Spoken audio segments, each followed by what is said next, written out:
Ngoja. So action. Bandugu wapenzi, tena ni bien chargé. Ona, nilifanya video ya kuongea mu mapigilio na tukingali hapa. Kisha tushashonga mbele, tushaegala mbele sana. Hii tio ishakuwa ya mfupi. Kisha ninataita mtu wa nje atafute ginsi atalizingula kujua nje linazinga. Kisha tulikokota lifike mbele ku mapigilio bie. Kwani ite ule mtu na muko na sichi.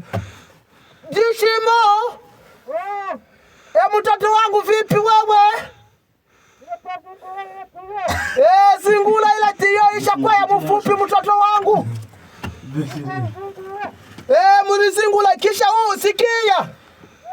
Ambia bachimba batabenye biko hanze. Bajipanga kisha tulikokote kujuni ni murefu.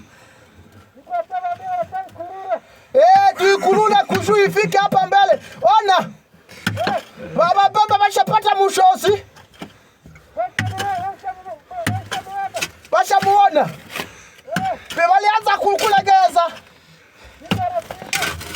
Kisha mtu mwenye mtima wote mwenye iko hanze, mwambie akuya akuya tukokote ili sio lifika kwa mapigilio. Gaza isikuwa tutuhaba mama. Okay, asante Mungu wanje. Wewe tenda kazi, mashini siko nje. Kalibila siko hamo. Ni ya kidogo. Hivi tutauza kalibila. Mambo okay. Ndauza kalibila mwingine saha. Kujuni natoka Goma, njala ikingali yote bongo. Okay, asante. Okay.